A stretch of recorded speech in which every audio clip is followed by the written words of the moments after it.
Every year Switzerland లో world economic forum వాళ్ళు నిర్వహించే యాన్యువల్ ఇన్వెస్ట్మెంట్ సమ్మిట్ మీటింగ్ కి మన ఆంధ్రప్రదేశ్ నుంచి ఏపీ సీఎం గారు అండ్ ఆయన టీం వెళ్ళారు కదా. అయితే ఇప్పటి వరకు డే 1 అండ్ డే 2 అసలు ఏం జరిగింది, వీళ్ళు ఎవరిని కలిశారు, ఏ ఇన్వెస్ట్మెంట్స్ రాబోతున్నాయి చూద్దాం. డే 1 అయితే సింపుల్ గా అక్కడ ఉన్న తెలుగు కమ్యూనిటీతో, తెలుగు వాళ్ళతో ఇంటరాక్ట్ అయ్యారు. వీళ్ళ పర్సనల్ ఎక్స్పీరియన్సెస్ కానీ, లేకపోతే ఏపీలో ఉన్న ఇన్వెస్ట్మెంట్ ఆపర్చునిటీస్ కానీ, లేదా రకరకాల ఇష్యూస్ లో సీఎం కానీ, లేకపోతే ఇండస్ట్రియల్ మినిస్టర్ టీజీ భరత్ కానీ, లేకపోతే AP IT and HRD minister Nara Lokesh కానీ వీళ్ళ ముగ్గురు ఇంటరాక్ట్ అయ్యారు. In fact union civil aviation minister Rammohan Naidu కూడా ఈ మీటింగ్ లో ఉన్నారు. తర్వాత అసలు డే 2 ఏం జరిగింది అని చూస్తే వీళ్ళు మేజర్ ఫోకస్ వచ్చేసి రెన్యూవబుల్ ఎనర్జీ మీద పెట్టారు ఏపీ గవర్నమెంట్. మీరు గమనిస్తే కొన్ని రోజుల క్రితం ఇంటిగ్రేటెడ్ క్లీన్ ఎనర్జీ పాలసీ 2024 అని రిలీజ్ చేశారు. సో దాంట్లో చెప్పింది ఏంటి, అండ్ గుజరాత్ లో ఏపీ సీఎం ఒకసారి అక్కడ గవర్నమెంట్ నిర్వహించిన సమ్మిట్ కి వెళ్లారు. సో ఆ సమ్మిట్ లో ఏపీ సీఎం చెప్పింది ఏంటంటే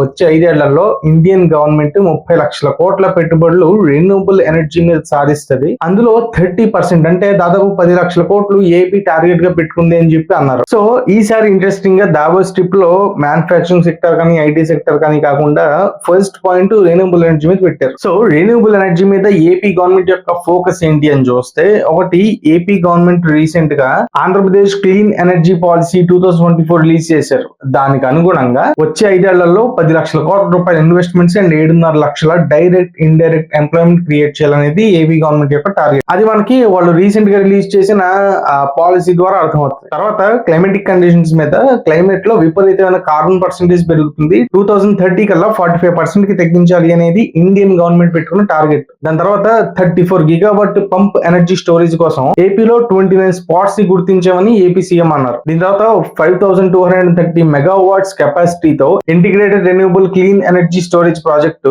మన ఆంధ్రప్రదేశ్ లో ఉంది. అండ్ దాంతో పాటు రీసెంట్ గా కృష్ణపట్నంలో కానీ, విశాఖపట్నంలో కానీ గ్రీన్ హైడ్రోజన్ ప్రాజెక్ట్స్ ని లాంచ్ చేశామని చెప్పి ఏపీ సీఎం ప్రపోజల్ పెట్టారు. సో ఇవన్నీ కూడా మిట్టల్ గ్రూప్ తో ఇంటరాక్ట్ అయ్యి వాళ్ళతో డిస్కస్ చేశారు. సో చూద్దాం అక్కడి నుంచి రిప్లై ఏం వస్తుంది. మనకి దావాస్ నుంచి వస్తూ అఫీషియల్ గా రెన్యూవబుల్ ఎనర్జీలో ఏమేమి ఇన్వెస్ట్మెంట్స్ వస్తాయనేది చూద్దాం. దీంతో పాటు సోలార్ ప్రాజెక్టు, విండ్ ప్రాజెక్ట్ కోసం దాదాపు 80,000 ఎకరాలు సర్వే చేసామని కూడా అన్నారు. మనం రీసెంట్ గా మాట్లాడుకున్నాం, ఇది అరౌండ్ చిత్తూరు జిల్లాలో పెడదామని చెప్పి ఏపీ గవర్నమెంట్ ప్లాన్. సో ఇప్పటి వరకు ఏపీ సీఎం మీటింగ్స్ అయితే ఇవి. అండ్ స్కెడ్యూల్ చూస్తే మెర్సిక్ సిఇఓ తో ఏపీ సీఎం భేటీ అయ్యారు కొన్ని రోజుల క్రితం అనుకుంటా. లాజిస్టిక్స్ అండ్ షిప్పింగ్ సెక్టర్ లో కూడా ఎంప్లాయ్మెంట్ క్రియేట్ చేస్తాం అన్నారు. తర్వాత ఎల్జీ కెమికల్స్ ప్రతినిధులతో మీట్ అయ్యారు. తర్వాత రెన్యూవబుల్ ఎనర్జీ కాన్సెప్ట్ మీద సిఐఐ నిర్వహించిన రౌండ్ టేబుల్ సమావేశంలో కూడా పాల్గొని ఏపీలో ఉన్న ఆపర్చునిటీస్ అయి చెప్పారు. దాంతో పాటు టాటా కంపెనీస్ తో మీట్ అయ్యారు. తర్వాత ఆర్సిలర్ మిట్టల్, నిప్పాన్ స్టీల్ వాళ్ళతో మీట్ అయ్యారు. రీసెంట్ గా మనకి అది 1,40,000 crore వర్త్ ఇన్వెస్ట్మెంట్స్ ఓకే అంది. తర్వాత ఐటీ మినిస్టర్ నారా లోకేష్ ఎవరిని మీట్ అయ్యారని చూసుకుంటే, master card chief marketing officer Rajamannar తో మీట్ అయ్యారు.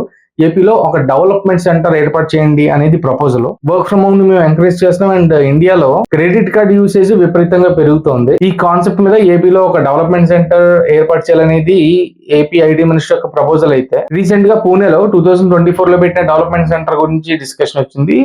పాజిటివ్ రెస్పాన్స్ వచ్చింది. చూద్దాం ఏం జరుగుతుంది అని. తర్వాత AI for good shaping a smarter sustainable for tomorrow అనే జరిగిన రౌండ్ టేబుల్ సమావేశంలో ఏపీ మినిస్టర్ లోకేష్, తర్వాత NDTV chief executive officer and తర్వాత వేరియస్ ఏరియాస్ నుంచి వచ్చిన టాప్ డిగ్నిటరీస్ వీళ్ళందరూ ఇంటరాక్ట్ అయ్యారు. సో ఇప్పటి వరకు అయితే మేజర్ అప్డేట్స్ అయితే మనకు కనపడినవి అఫీషియల్ గా. సో రేపటి నుంచి ఏమైనా వైట్ పేపర్స్ లేకపోతే ఈ ఎంఓయూ సిగ్నేచర్స్ ఇవి జరుగుతాయని చూద్దాం.